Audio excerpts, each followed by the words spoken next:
You wake up. The air is different. There is no alarm. There is no ceiling above you. There is only sky, vast, unbroken, burning with a color you have never seen because there is no word for it yet. You sit up. The ground beneath you is cold and damp. And then the realization hits you slowly, the way cold water fills a shoe. You are alone. Not alone in the way you feel on a Sunday afternoon. Alone in the way that has no bottom to it. Because somewhere, in the deep prehistory of this planet, there is no one else. Not one other human being. Just you. And everything else. This is not a thought experiment about survival. It is something far stranger than that. Because the real question, the one that cuts to the bone, is not whether you could light a fire or find water. The real question is this: what would it do to your mind? Your brain was not built for solitude. It was built for faces, for voices, for the constant hum of other people existing nearby.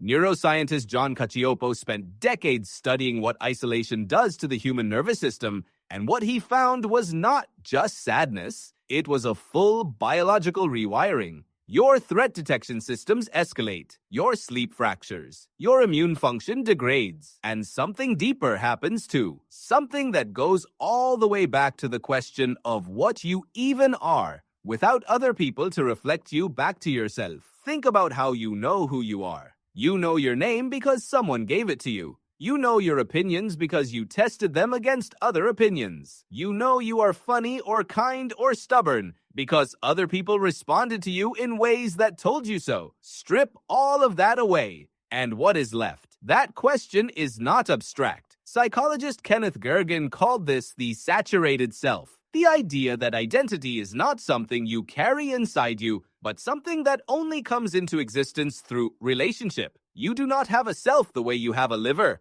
You have a self the way a conversation has a meaning. It requires at least two. So on day one, alone on this earth, you would still feel like you. The memories would be there, the habits, the preferences, but something would start to loosen. Not all at once, gradually, the way a rope frays under tension you cannot see. Now look at the world around you. It is extraordinary and it is merciless in equal measure. There are no paths because no one has walked anywhere yet. The forests are thick and old and completely indifferent to your existence. The animals have no learned fear of humans because there are no humans to fear. The bears and the wolves and the big cats look at you and see a slow, strange, hairless thing with no claws and no speed and no particular threat. You are, by almost every physical measure, one of the least equipped creatures in this landscape. And yet, here is the counterintuitive truth that anthropologists keep returning to. You are also, in at least one staggering way, the most dangerous thing on the planet. Not because of your strength, because of your mind. Specifically, because of what your mind can do that no other mind on Earth can match. Paleoanthropologist Ian Tattersall has written extensively about what he calls the uniqueness of the human cognitive style. It is not that humans are simply smarter than other animals. It is that humans do something entirely different with information. You can take two unrelated things and combine them into a concept that has never existed before. You can imagine a tool before you build it. You can picture a future that has not happened and work backward from that future to figure out what to do today. No other creature on this planet does that. You are alone, but your mind is already doing it. Already scanning, already cataloging, already beginning to build a model of the world around you that no animal standing nearby can even begin to construct. That thorn could be a needle. That rock, split at the right angle, becomes an edge. That vine, twisted tightly enough, becomes a rope. You are not thinking in objects. You are thinking in potential. This is what the fossil record shows us about the earliest human ancestors, that the leap was not in body size or muscle mass, but in the capacity to think in symbols, in futures, in things that could be. Researcher Yuval Noah Harari points to this as the hinge point of human history, the cognitive revolution, somewhere around 70,000 years ago, when the human mind suddenly began operating in a completely different register. Not louder, differently. And here you are, alone at the beginning of everything, running that same software. But the loneliness is real. Do not let the wonder of the landscape distract from it. By the second week, something begins to shift. You find yourself talking. Not because it helps, because you cannot stop it. You narrate what you are doing. You give names to things. That rock, that tree, that strange bird that keeps watching you from the branch above your sleeping place. You are not going mad. You are doing something deeply, anciently human. You are imposing language on a world that does not have any yet.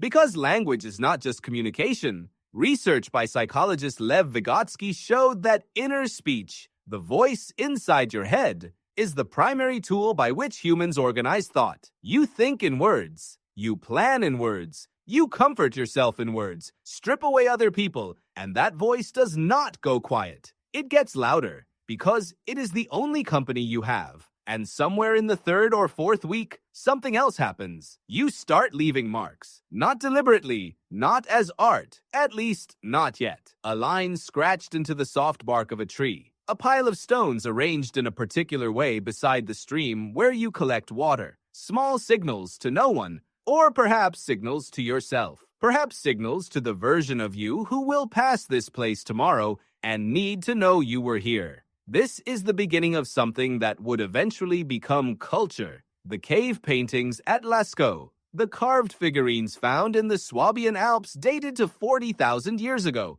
the dots and lines pressed into ochre-stained rock in the Blombos Cave in South Africa, some of the earliest marks made by human hands, perhaps 75,000 years ago. They all started here. In this impulse, the need to make a mark that says, I exist. I was here. This was real. You would not know any of that. You would just feel the pull of it, the deep, unreasonable need to leave a trace. Months pass. You have not died, which itself is something remarkable. You have found food, not because you are fast or strong, but because you are patient and observant in ways that no other animal quite is. You have learned which berries are safe by watching what the birds eat. You have learned where the water runs cold and clean. You have learned the difference between the sounds the forest makes at night when nothing is wrong and the sounds it makes when something is coming. But the loneliness has changed shape. It is not the acute, sharp loneliness of the first days. It is something more settled and more frightening.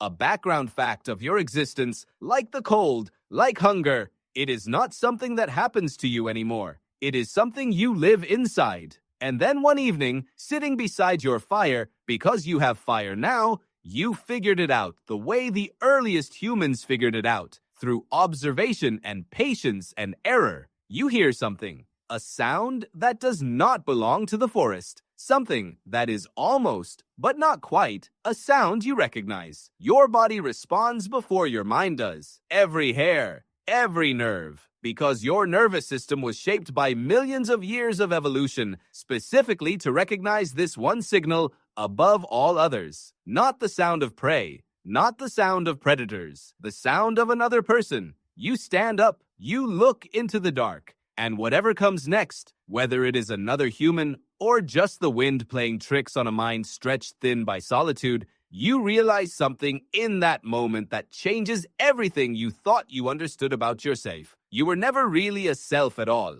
You were always a signal, waiting for another signal to answer back. Your whole mind, your whole identity, everything you call you. It was built not for aloneness, but for exactly this. For the moment when the dark shifts and someone steps into the firelight. That is the strangest truth about the first human on Earth. The real story was never about surviving alone. It was about what aloneness revealed. That to be human is to be incomplete by design. That consciousness itself, the voice in your head, the marks you left on the bark of that tree, the names you gave to things no one else could hear. All of it was a message, written in the only language you had, addressed to whoever was coming. Tonight, when you walk into a room full of people and feel immediately, effortlessly, almost automatically yourself again, you are living proof that the message was always answered.